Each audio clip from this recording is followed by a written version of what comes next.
We're gonna start with the flim flam fiddle faddle.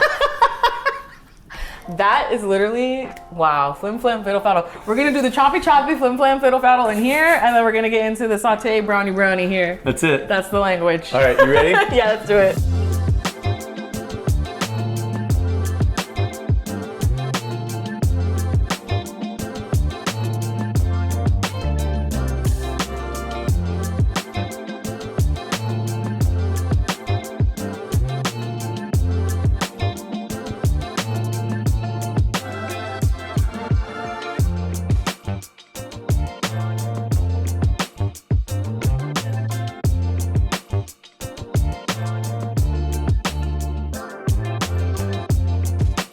What's up, everybody? Welcome to Cooking with Tea. Today we have a very special guest, Chef Austin Cobb.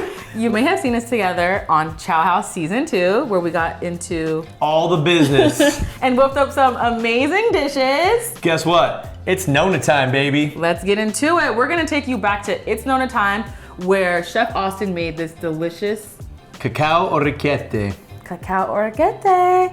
So let's get into it. Here we go. Do this. First things first, we're gonna take an onion right here. We're gonna take our onion right here. Just give a nice little dice, nothing crazy. Slice and dice it. First you slice it, then you dice it. You do it that way, huh? Interesting. There's lots of ways. Yeah, there's a million ways to crack an egg. I think we should talk about what it was like in Leche with the donuts. Like, what was that like for you? You know, that's a great question, Tiana. You know, cooking in the streets of Leche with the Nonas, I mean, this is like some of the most classic cookery in the world. And So to make the pasta with the Nonas in the streets, it was one of those things that like... It was surreal. Like, it was just, and all the pastas we made were semolina water-based. We didn't make not one egg dough pasta, I believe. Yeah, it's pretty wild, just the simplicity of the Leche Southern Italian pastas. Like Tiana said, literally, it's just semolina and water. And it has a cool texture to it too, because semolina is known as a hard wheat, so it really has a lot of snap and bite to it. And I think that's the charm. Lots of chew. Lots of chew. It's got that. Exactly. It's got that bite, and I think that's like part of the charm. So, you know, what I was gonna say with the Nonas, bucket list. That was the word I was looking for. I mean, for me, the Nonas was like a very surreal moment. Like, first of all, we get there and it's like this ancient town, right? We're walking through like the beautiful streets of Leche. Absolutely. There was like 5 Nonas there. With the limestone. Yeah, like. And it kind of like has this super cool, it lights up. It was amazing. Like just this natural ambient light that just lit the whole town up. It was so beautiful. You know, for me, having a pasta background, I used to cook in the south of Italy, but not in Leche, and to cook with the Nonas was the bucket list. So Chef Austin and I ended up on the same team for the pasta challenge, but that is not the first time I have been in the kitchen with Chef Cobberman. Like, we go way back. This was my first chef ever in the game. Super green at 17, came in working at Redbird, and he literally taught me like the fundamentals of everything. So being in that kitchen on that cook was so amazing, because it's like, that was the, like, I hadn't cooked with you in years. Yeah, it had been quite some time. Reunited, it feels so good. Exactly. It was amazing. It was pretty badass. So Chef Austin is definitely, when he says he's Postin, he's Postin. When I was in the south of Italy, when I used to work there, fresh off the plane, and I got into this restaurant, Marina, in Fieri di San Gregorio. I ended up on the pasta station. I didn't know where I was gonna end up in this restaurant, and I just was happy to be there. And they put me on the pasta station with Francesco. He ran the show, I was just his minion. It changed my life. And I took that knowledge, and the chef told me, he's like, we're gonna teach you everything we know, but it's important that you take that knowledge back to America and share that, like the real Italian way. So he did take that knowledge, because when I was 17 at Redbird, you taught me how to make pasta. Yeah. And you taught me gnudi, cavatelli, gnocchi, and gemelli. You taught me like my main first pasta. Hell yeah. Different ones too, extruders, hand rolled, all the things. Yeah, and it's just it's a fun thing. Like, you know, when I'm in the weeds, I'm making pasta at the restaurant, and people would come up to me, servers or whatever, they'd be like, aren't you tired of making pasta? Like, how tedious is that? It's like, I love it. I get into that tedious, like, just really immerse yourself in it. It's an art form. Yeah, and you're there for hours. And at one of my last restaurants, the Strand House in Manhattan Beach, Michael Morissette was my general manager, and he came up to me, and I'm just doing my normal pasta thing, and he comes up to me and he goes, "What's up, Poston?" Is that where it came from? That's where it came from. Oh my god. And I go, "What did you say, Michael?" He's like, "Poston." Get it? Pasta, Austin. I'm like, dang. I'm like, that is tight. And then I kind of was just like near and dear to my heart. You know, it wasn't like a self-proclaimed Poston thing. It was like someone named that to me. I totally thought it was. And, I thought it was a moment, like just a moment. yeah. You're like Poston. And Michael Morissette, rest in peace. That's my guy, you know. So it's extra special to me. And yeah, I'm here to share it with the world. We have our dehydrated porcinis that we're going to rehydrate.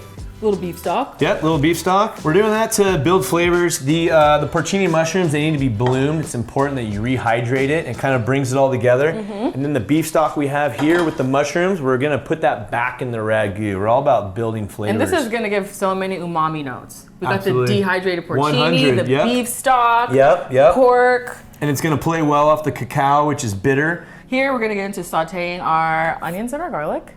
There you go, dump it in there. Lovely. Bam. Garlic and onions. Instant deliciousness. So we took the sausage out the casing just so that the sausage can get nice and ground up and beautiful and brown. Yeah, that way it breaks up a little bit and it's integrated fully into the ragu. We got some sweet and spicy sausage. Yeah, that way you're kind of building flavors, you know? You don't want it all spicy, you don't want it all sweet. It's kind of the best of both worlds. Yeah. And marry that up. Quit having a boring life, quit having a boring ragu. Cut it out. We're serious. So you want to make sure your heat is nice and high when it comes to like browning meats. And I like to let it sit and get crunchy and crispy and just golden. GBDbomb.com. You know why? Because color equals flavor. Flavortown, USA. Downtown. Exactly. So we're gonna let this thing do its thing. Yep. Patience. Very Patience important is too key. when you're cooking food. Let it do its thing. Give it time. Let it get brown. Nobody wants a over stir and over flipper. Let it do its thing. Yeah. Get that color. Build that flavor. I also find that in Italian cuisine, it is a lot of low, slow, laborious, patient. Absolutely. Like time. Yeah. Like the time needs to be like really intentional, I feel like. Yes. What I've learned. Yeah. You know, because ragus go for a really long time. Absolutely. Pasta takes forever. Yep. And Yeah, all so the things. and if you're making this at home, Yeah. surround yourself with good people. Listen to your favorite A little album. vino. Maybe I'll get some vino out. Drink some wine. Enjoy yourself. Yeah. Take your time. Don't rush it, because that's how you get that love. That's the cooking with love. It's The taking your time. TLC. Right? Absolutely. Into the dish. Yep. We're looking for the TLC. Extra T in that. All right. So, some nice color on there. Yeah, I think our sauce is looking good. Got some nice color. We're gonna do a little flip dip serve. And then I'll start breaking it up. It's starting to smell really tasty in here. It smells so good. I'm getting hungry. I'm starving. I'm also getting thirsty too. Me too. So at this point, I'm gonna let it cook and brown on one side again, and then I'm gonna get to breaking it down. Love it. That's just how I like to do the thing, That's it. right? I'm telling you, color equals flavor. Color equals flavor. Don't let anybody else tell you otherwise. Ever. Looking good, T. Got some Love nice it. color on there, and we're gonna break it apart. Yes. That looks I love tasty. this. This is actually making me so happy right now. Fire it up. I feel like if Chef Austin wasn't my main OG, you know, like when you're a chef, the first chef that teaches you everything is like, they're your conscience and the voices in your head. I feel like I wouldn't have made it this far in my career. I love that. Like if I didn't have all right, T, I don't know if you should do it like that. Why are you doing it that way? Does that make sense? You were a good student. You always had good energy, always positive, and you know, you can teach someone how to cook, but you can't teach someone how to have a good energy and a positive attitude on life. So that's why I really appreciate you, and Facts. I'm proud of you. Thank you, Chef. I'm proud of both of us. Yeah. Do you remember back in the day when first of all, you used to yell at me so much. You didn't used to yell at me. I love you. Did I yell at you? No, I loved your teaching style because you were very metaphorical and philosophical. That sounds right. And just well, would you want to do it that way? The way that you taught me was very efficient, and I think it really instilled, because I feel like we're kind of the same in a way, like The same but different. yeah, Yeah. same but different. Yeah, like I don't know, like Not everybody learns the same way. that's true. So And I think it's kind of like, you know, it's like when you're cooking food, is this the food you would be proud to serve in front of your family? that's the tough stuff. Yeah. Yeah, you would ask me. Would you be proud to serve it to your grandmother? And if Yeah. not, stop what you're doing and don't do that. Yeah. I like imagine like you remember me like I was like 17 like first kitchen ever and it's like A babe in the woods. like a little green lad just coming in and just asking questions and my power stance. You're like, you're a power stancer? I'm like, I am a power stancer. She was like, hell yeah, power stance. The power stance. If you guys don't know what the power stance is, it's kind of this one right here. When you just kind of, it's like you're playing rock and roll guitar and you just, this is the power stance. Exactly. And because sometimes- you're standing there. And sometimes a long, hard day, your back hurts, everything hurts, and you gotta power stance it you gotta out. assume the rock and roll power stance. Exactly. If you know, you know. So I think now would be the wine opening time for the, But look at the sausage. you got the bubbly. That is looking delicious. We are on our way to Flavortown, USA. Now that I've browned the sausage and got all this freaking fat splattered all over my shirt, we're gonna deglaze the sausage. Yeah, so we're gonna deglaze a little bit of white wine, our sausage for our ragu, building those flavors. So what we have here is a nice bottle of Falanghina. This is from Fiori di San Gregorio. This is actually the wine vineyard I used to work at in southern Italy. So we're gonna deglaze with that, Oh, full and we're also circle. gonna drink it too, because why wouldn't you, right? Vino. Cheers. This smells amazing. Cheers, Salud. chef. This Salud. is amazing. Amazing. Full circle. That's right. All we're missing is like some Frank Sinatra in the background or something. Cue the Sinatra. All right, here we go. So we have our sausage over here. It's nice and browned out. It's ready to go, looking delicious. And we're just gonna deglaze a little bit of white wine right here. Beautiful. That's gonna give some acidity to it, which is gonna balance out that fatty pork. Exactly, but also deglazing helps release the fond that's on the bottom of the pot or the pan, 100%. and that like integrates inside the sauce that we're making, Yep. those little brown bits that were stuck. We got our sausage nice and deglazed with the wine. It's beautiful cooked down. We're gonna add in our garlic and our onions. Yeah, here we go. They're nice and sauteed, Beautiful. looking good. Here for this. Oh my God, Oh yeah, stunning. there it is. It's all on the wrist. That's Look looking at good. that. Literally, the wine is completely deglazed. So our porcini mushrooms have been rehydrating, and I mean, look at the color of the beef stock now versus what it looked like earlier. It's deep, beautiful, brown, smells delicious. This is really like almost the key to like the umami. Bringing it back to life. Exactly. So we're gonna fish it out, right? Yep. Let's Okay. take it out of that stock, nice and rehydrated. Beautiful. Porcini mushrooms, I seen some of the most beautiful fresh porcini mushrooms when we were in Puglia. Absolutely. Like, I couldn't believe it. I was like, this pantry? Yeah, the mushrooms on set were insane. Insane. Yeah. A lot of the produce we had there, it was just so fresh and beautiful. So we're gonna take these guys, we're gonna chop these up. Lovely. Here, why don't we just get a little bit of that jus out, like that. Okay. This didn't really do what it was supposed to do. No, I think we're good. Okay, perfect. You wanna chop it? You wanna chop? Me chop? You chop. I can chop. You wanna chop? Yeah, we can You chop. some chop? Yeah.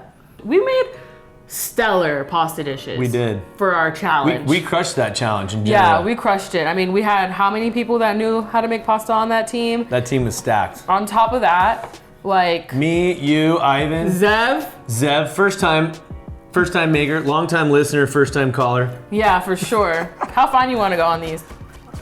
Yeah, like medium, you know? Heard that. I think there should be a little bit of a rusticness to it, not completely we obliterated. bodied that challenge though.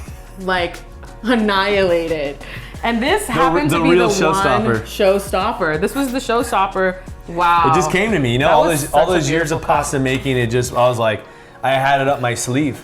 So we got a beautiful bouquet here. Yeah, we got a beautiful bouquet. We got fresh bay leaves. We're gonna do 3 fresh bay leaves. We're gonna do some fresh thyme. Thyme is the marriage herb. It goes in almost anything. It kind of ties it all together. So that's what we're Thyme gonna is do. one of my favorite herbs. It's cooking time.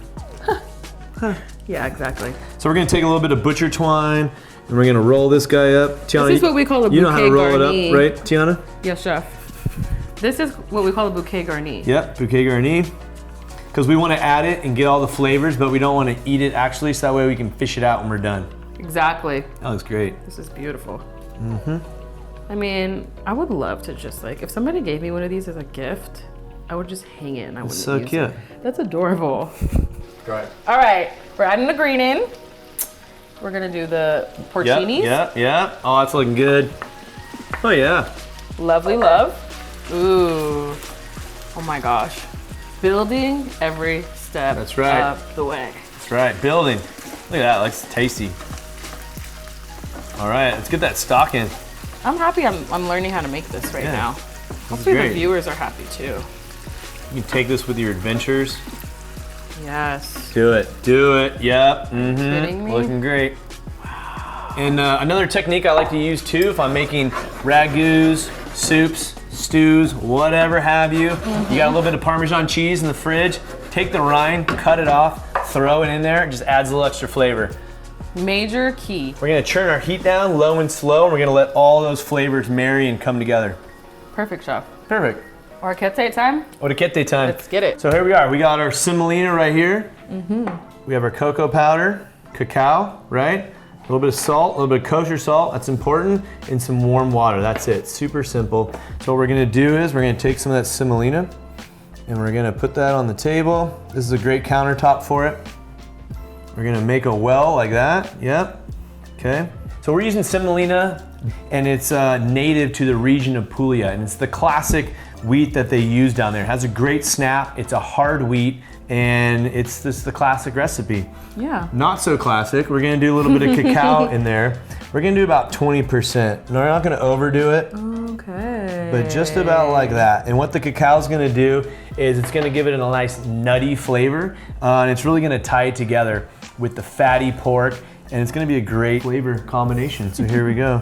Yeah, I just kind of want to mix that together a little bit so we have a nice combination.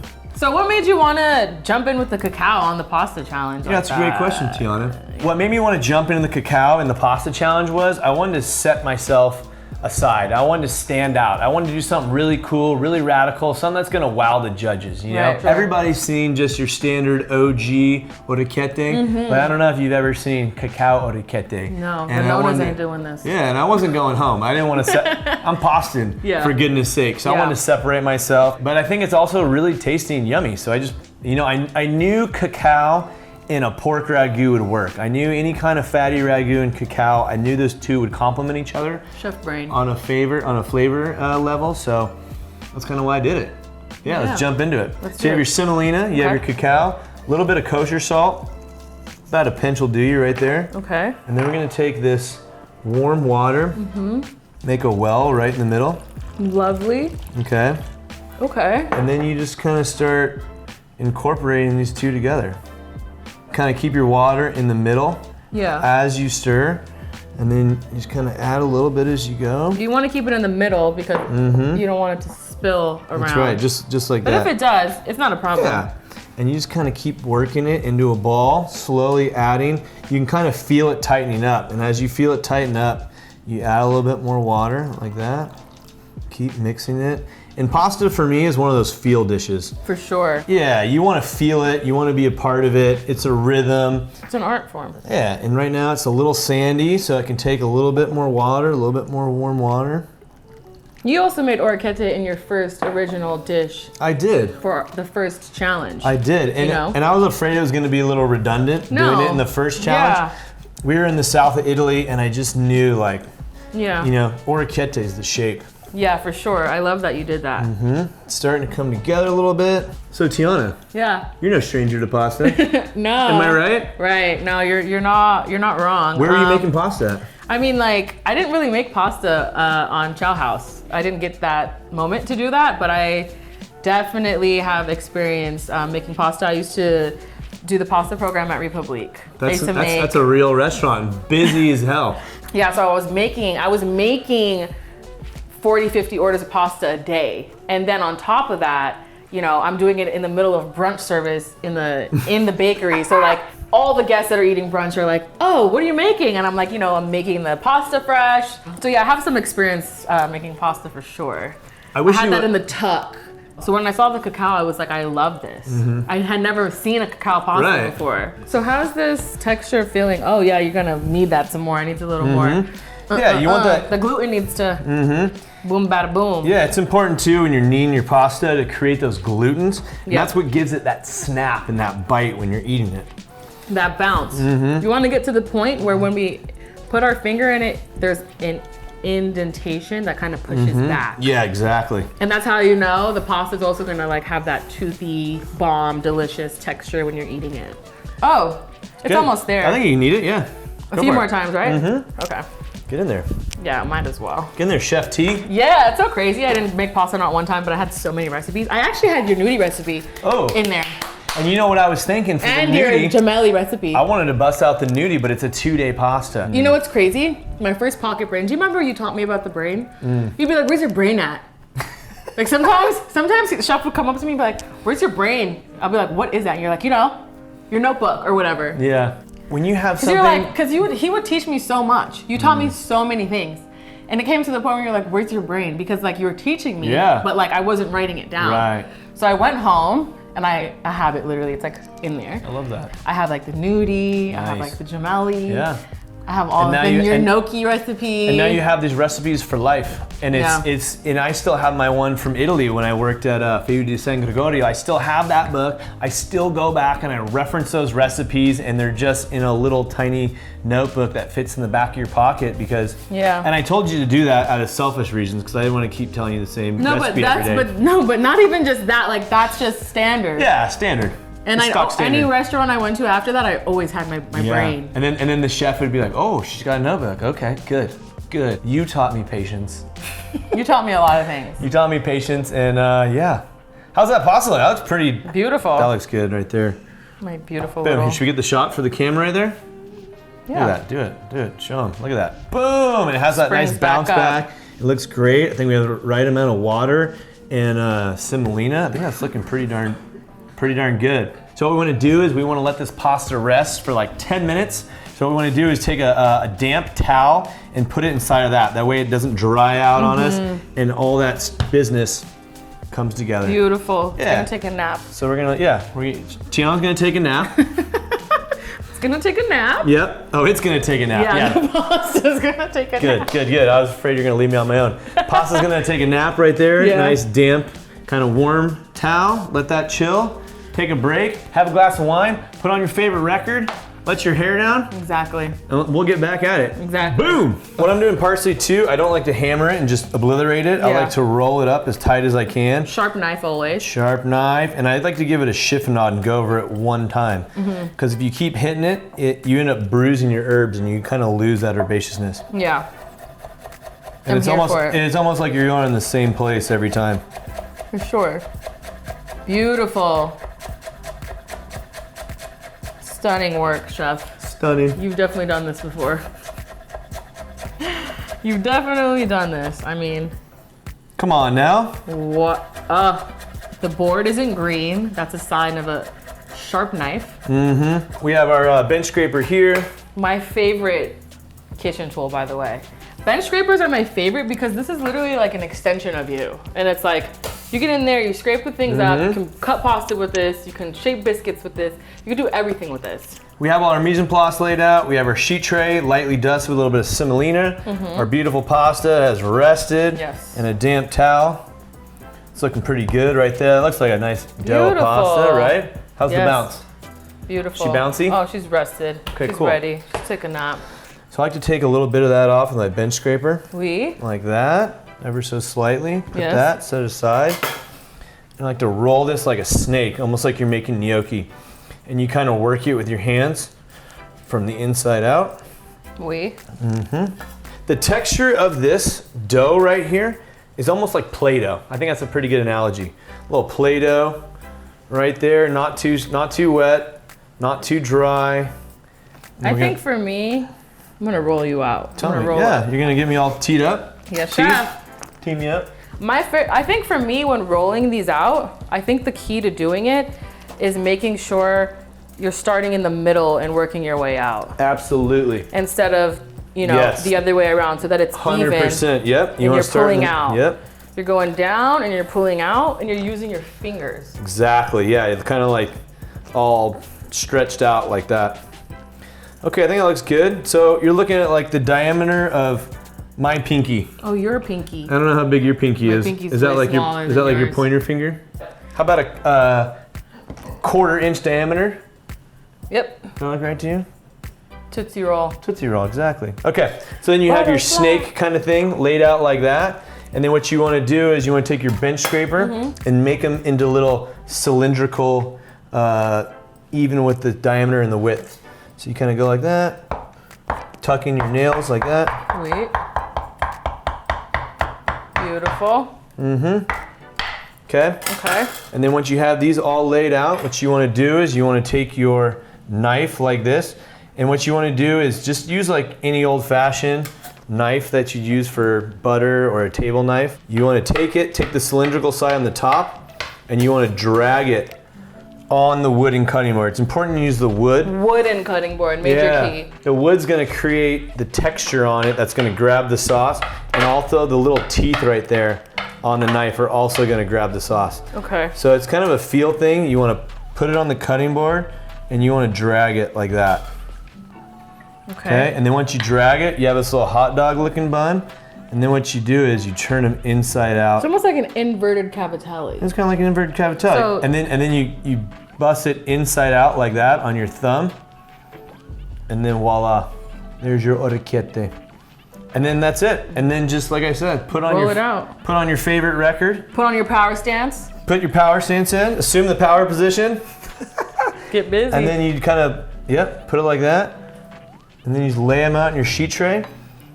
Find somebody you like to do it with, your buddy. Yeah. Have some laughs, have some fun. You'll find the right pressure. You'll find the right pressure on it. Like that's a good example right there. I'm gonna show you how to do one. Let me do it. Known to time. Yours look great, Tiana. Thank you, chef. Learn from the best. So, I mean, we've talked a lot about orecchiette. We've had a lot of orecchiette on the show. Yes, ma'am. And what does orecchiette mean? That's a great question, Tiana. I'm glad you asked. Yeah. So orecchiette means little ears. And literally, they look like little ears. They do. And I think that's kind of the fun of Italian pasta. They all have a story. It's like the strozzoprete, the pre-strangler, or the gemelli, which means twins. Yeah. And the orecchiette is little ears. And they all have their own functionality too. Yeah. Like the bucatini. Bucatini Made means to hold the sauce. means little hole. So that's why the sauce goes in that. They all kind of have their own functionality. But I mean, this, when we're flipping it over like this little pocket here, right there is what holds all that beautiful sauce. Absolutely. When you're like, Yeah. that ragu and That's all the that sauce gripper. deliciousness, Yeah. sauce gripper. Also too, with those striations on the other side where you can see it almost looks like, distressed or whatever. That's also another part that grabs the sauce. I think every single pasta and every single shape has its own intention for sauces. Absolutely. And that's why certain sauces go with pastas. Like a ragu, it's gonna be with a short, chewy pasta. So you can get a bite. Yeah. You don't wanna do a ragu with something like delicate and, like a tagliatelle. Right. You could, but like a tagliatelle you would want with something like maybe like a truffle butter sauce. That sounds good. Yeah. Do you remember when back in the day when I was doing Vib and you were on Redbird and sometimes you'd work the line and like you'd be running out of pasta, you'd run down. You'd be like, T, I'm gonna make this pasta dough, I'm gonna need you to roll it out. You'd be like, here's the cavatelli machine, this is how you do it. You set it up, you crank it, this is how you do it. You'd have me do it, I had the basket, I had the semolina. Hell yeah. I'd roll it out, you'd come back down 20 minutes later from the line and be like, you got the cavatelli? You'd be like, yeah, I got the cavatelli. I don't remember any of that.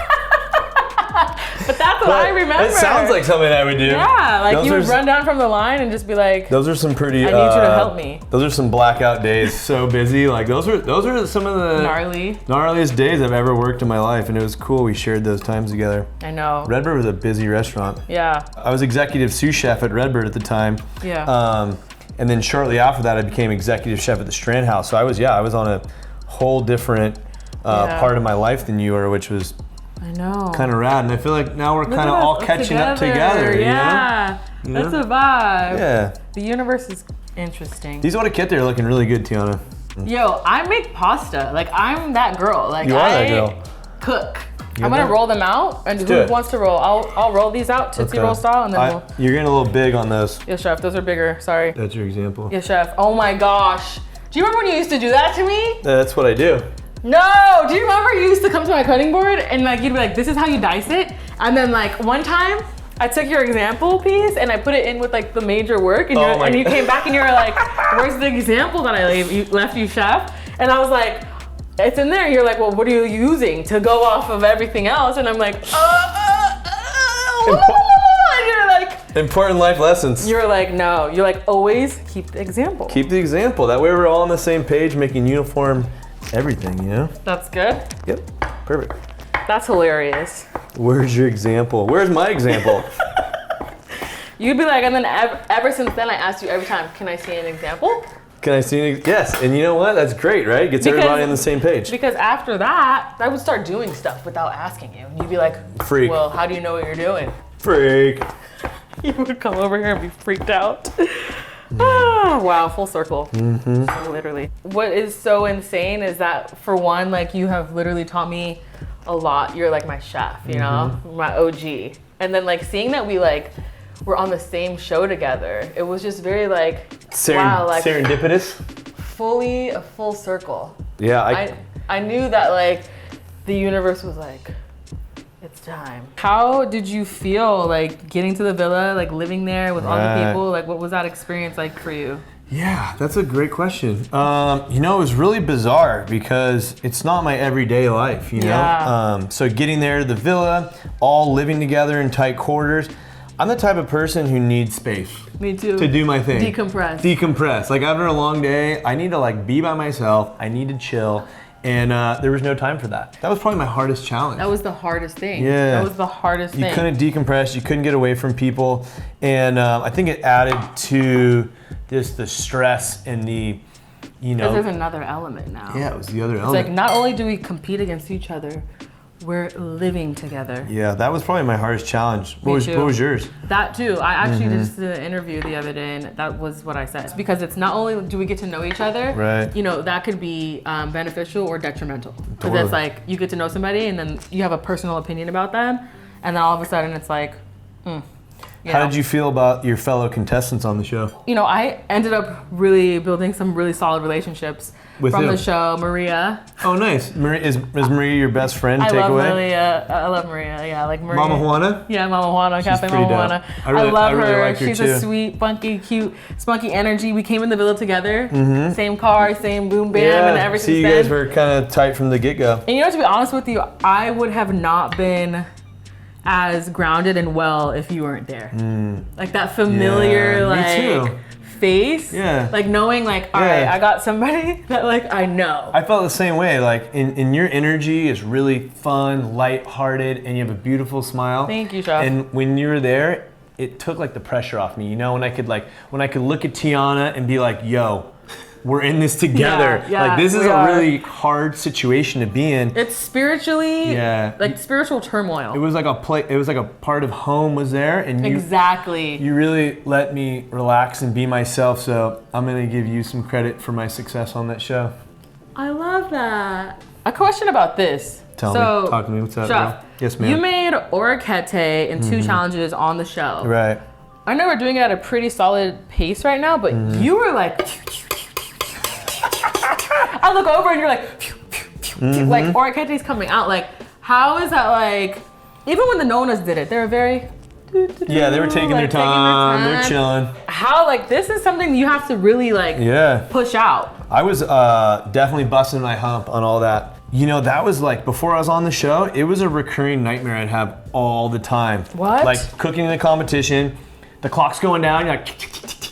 You're making your food and you run out of time and you're losing your mind, and it was like this recurring nightmare all the time. All the time. On the way to Italy? No, like before Italy, for years. When it was finally happening, you're in this cooking competition and the time is clicking down, and then you do get everything on the plate. You know, it's like looking your worst nightmare in the face and conquering it is really what it felt like to me. But at the same point, I just knew I had to work as fast as I could. You did this swiftly, and they were stunning. Thank you. Yeah, and then at one point, Gabe comes over to me, and Gabe's he's Italian. I'm a quote unquote wannabe Italian. He comes up to me, he's like, damn, dude, this American guy's got some pasta skills. I think that was kind of a cool validating point for me too. For sure. Yeah. For sure. That felt pretty rad. For this challenge specifically, I remember you did I had 2 pastas. 2 pastas. And then after I busted out the pasta, then I finished them and plated them all too. Yeah, I was in the We were sweating. I was in we the were zone. sweating. I was in the zone, but I knew too this was my time. So T, Yeah. after being on the Ciao House, what do you think? Like, what did you learn from this whole experience? That's a very heavy question. Heavy. I think an element that a lot of people don't understand is that like we're coming into this competition, but every contestant is going through something completely different. You have no idea what you're dealing with in your personal life. I have no idea what she's dealing with or he's dealing with or what that has to be. But like being in the competition and then not having the space to decompress because we're all living together was like a lot. So not only are we battling each other every day, we're spiritually battling ourselves. Yeah. The takeaway that I have from it is to stand on your ground a little more and speak up for what it is, who it is that you represent, and what and like really show up. I was a little intimidated to maybe speak my mind completely and tell it like it was because I was afraid of hurting other people's feelings. If I could do it all over again, I would articulate how I felt completely, but with keeping it, what not it hurting is feelings. Also for me, I feel like something that I could have done more was really like not care about the environment and just be the boss chef that I am, and like just be like, this is what I can do, this is who I am, and like, so I think not vocalizing what I did do, and instead of just being like somebody who had their hand in everything and saying like, this is the one thing that I'm representing, and this is what it is. Yeah, and I think those are gonna be good takeaways for you and me moving forward. So the next time we get some cooking competition challenge like this, I think we're gonna be bigger, badder, and better than we've ever been. I can't wait to take those learning experiences on to the next challenge. Dominate. No, seriously. Like the next time it comes around, which it will, I just know that like this was a stepping stone. This wasn't meant for me to win. But like now it's like, all right, what am I taking from this? I'm gonna tip my cap to Chef Ivan because he's the winner of this whole thing, and he would meditate every morning. He was probably the first person up, and I remember looking at him in the morning, every morning. He'd sit there and he would just meditate. This. Yeah, he would like meditate, and I was like, damn, this guy is like pretty laser focused. And I think that's one of the reasons why he won. And when he did win, I was like, I tip my cap to you, bro. You know what? You were focused, you were ready for it, and I think if anybody won, it should have been Ivan. I was really happy for him when he won. I clocked it from the beginning that he was the most locked in and focused person in the villa. He was. He was channeling energy, and me as a spiritual person, I think we're both very spiritual. Yeah. But like seeing him be able to like lock in and like separate the BS, the noise from what the challenge was, I think that had set him far beyond. There was definitely a time or two when I lost focus. Like the bread challenge, perfect example. I'm capo, it's my first capo. I was just thinking about how pissed I was. It was bread. And I used a lot of my energy towards like being upset about the bread challenge versus like just accepting it and like embracing and surrendering to like, let's just get it. And I think that's another big takeaway. Like when they put you in a situation, it's not ideal. You don't dwell on it. Yeah, that's like, I get in my own head sometimes, or someone's like, everyone does. Or like, you can't do that. You need to sit there, and that's how life is. And I was like dwelling on the negativity versus like water off my back. And I think that's gonna be a big takeaway for me after this show is if things don't go my way, it's just gotta be water off my back and focus on the good, positive, and moving forward. Not only do you have to be 100% focused and locked in, I read something in my like mindfulness journal like 2 days ago that said to find your focus is to understand your purpose. That's what Joe would say. Why are you here? What's the why? What's your why? What's your why? And I'd be like, Joe, go away. But he was right. And there was a time or two where I was like, what is the why? Why am I here? I want to talk about how you made it. Yeah. Semi-finalist. It was a surreal moment. Yeah. And I think, like, for me, the pinnacle was the semifinals when it was me and Ivan versus Sticks and Fook. That it was like, me and Ivan. It's Dream team. It was like bringing a gun to a knife fight. Yeah. I was licking my chops. So then they're like, you have a brief moment before the challenge started. I did lunch. They're like, do you need to use the restroom? I'm like, absolutely. I didn't. I just went in the restroom, was looking at myself in the mirror like, Cobber, you got this. This is the most important cook of your life. Don't screw it up now. Yeah, you're finally here. You need to. And then I was just like, I got this. 5 ingredients. It's Italian food. And then we go on the challenge, and I look at Ivan, and I'm just kind of like, you got and the time starts now, and I was blank. Like, I didn't know what we were doing. Like, it starts off like, okay, first challenge, meatballs. He's like, okay. Second dish, he's like, I think we should stuff some pasta. I'm like, sounds great. Third dish, I'm like, it's gonna be meat of sorts. Go. But you guys had the chemistry. Yeah, and the understanding. And we just start going. So we start making the meatball mix, and then I think Ivan goes like, how about a Scottish egg? And I'm like, genius, because we already had the egg. So I start making a poverty tomato sauce. It was just tomatoes and olive oil with like a couple basil. With a basil, and I was like, okay, that was it. Start cooking that down. And then Ivan, he had the idea with the Scott eggs. Genius. So he drops eggs. He drops eggs into the boiling water. Take them out. They're soft boiled. They're hot. We're both shaking with these like soft boiled eggs. We roll it in the meat mixture, and then we put it in the pan. Baste it. Put the poverty tomato sauce on the plate.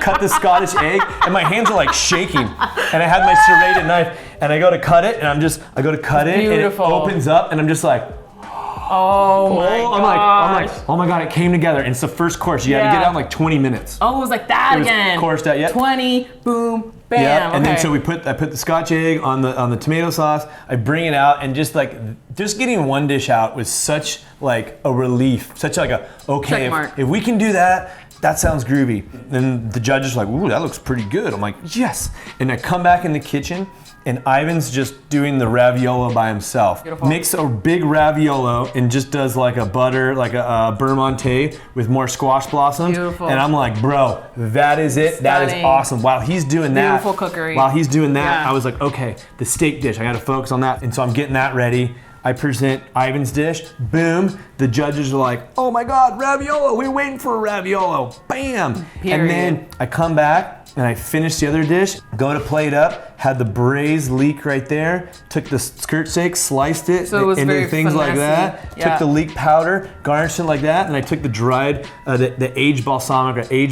go drizzle my nizzle for shizzle.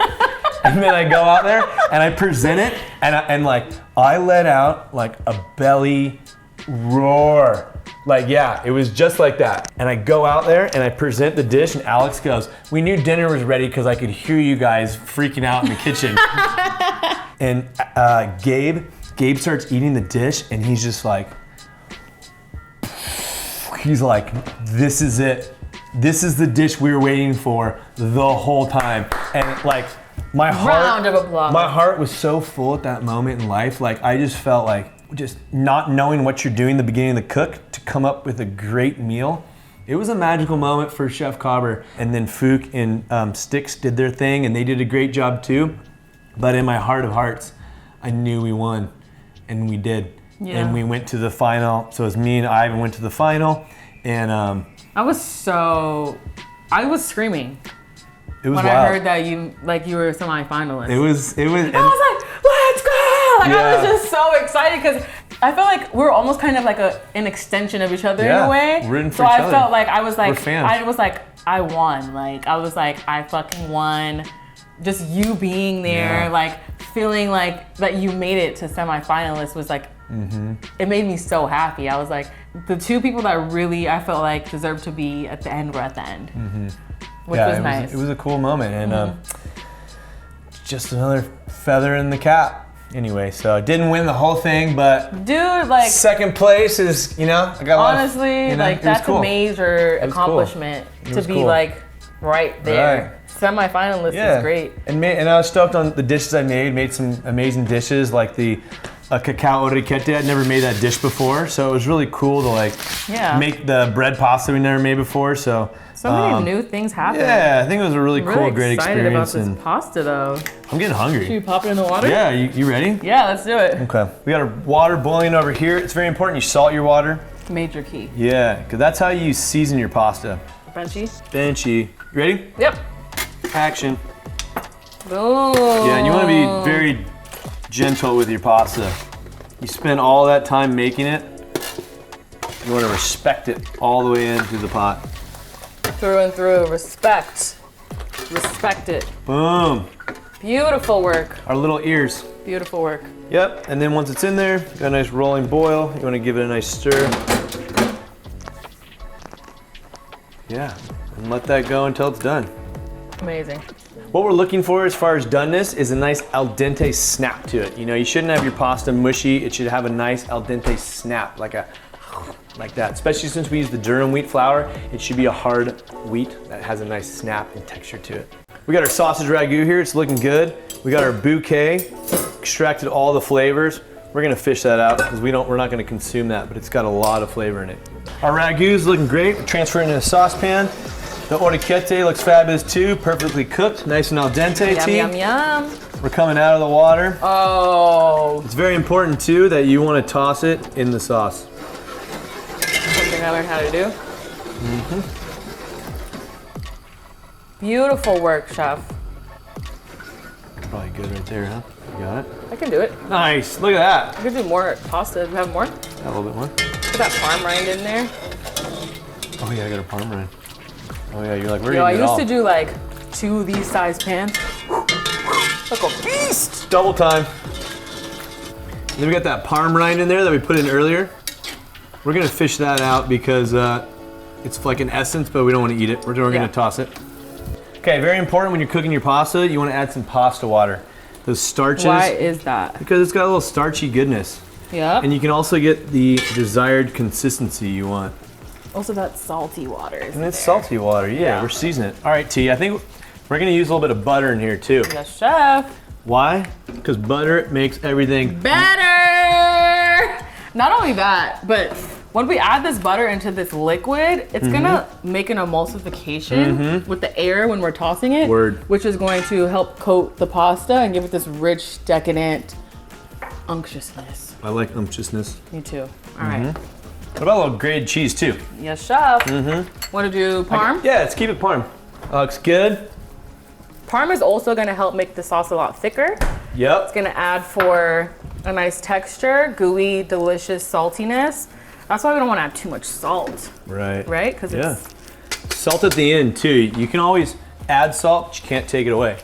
I remember that. Yeah. I made something hella salty one time. He said that. I was like, oh, this guy's a genius. You're like, he's fucking right all the time. There you go. That looks great. All right. How do we feel? Let's give it a taste. Let's try it. There you go, melting that butter in. How about a little parsley too? Yes, chef. Let's do it. Let's do it. Some of that parsley chiffonade. Parsley's got a nice subtle flavor, but it's also, it looks good.